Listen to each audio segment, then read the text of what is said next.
এবার জেলার সব খবরের আপডেট দেব এক নজরে। জেলার খবর মানি শ্রী 24 ঘন্টা।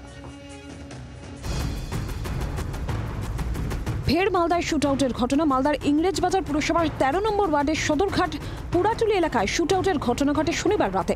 গুলিবিদ্ধ হন বিপ্লব ঘোষ নামে এক যুবক। 4 জনকে পুলিশ জিজ্ঞাসাবাদের জন্য আটক করেছে। মূল অভিযুক্ত উত্তম মণ্ডল এখনও অধরা। আক্রান্ত যুবক বিপ্লব ঘোষের দাবি, বাড়িতে আত্মীয় আসায় তিনি বাজার করতে গিয়েছিলেন। সেই সময় পাড়ার মধ্যে তিনি দেখতে পান একদল যুবক ঝামেলা করছে। সেই ঝামেলা মেটাতে গিয়ে গুলিবিদ্ধ হন তিনি।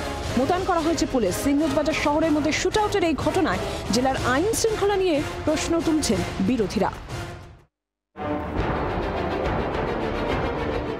মালব্লকের ওদলাবাড়ি গ্রাম পঞ্চায়েত এলাকায় লেগেই রয়েছে চুরি। স্থানীয় বিধানপল্লীতে একটি বাড়িতে চুরির ঘটনা ঘটে। ব্যক্তিগত কাজে বাইরে গিয়েছিলেন গৃহকর্ত্রী। সেই সুযোগে ঠাকুরের কাঁসা ও পিতলের বাসনপত্র নিয়ে পালায় চোরের দল।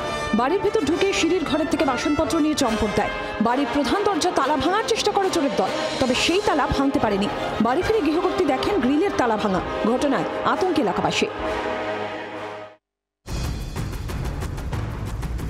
নিকাশির দাবিতে পথ অবরোধ হাওড়ার লিলুয়ায়। বালি বিধানসভার অন্তর্গত লিলুয়ার কুমোরপাড়া লেনের বাসিন্দারা বিগত কয়েক বছর ধরে নিকাশি সমস্যায় ভুগছেন। নর্দমার পচা নোংরা জল জমে থাকে রাস্তায়। তাদের অভিযোগ, বারবার প্রশাসনকে জানিয়েও কোনো সুরাহা হয়নি। তাই এবার রাস্তা অবরোধ করলেন স্থানীয়রা। পরে অবশ্য পুলিশের হস্তক্ষেপে অবরোধ উঠে যায়। বাসিন্দারা জানিয়েছেন, সমস্যার সমাধান না হলে আবারও পথে নামবেন তারা।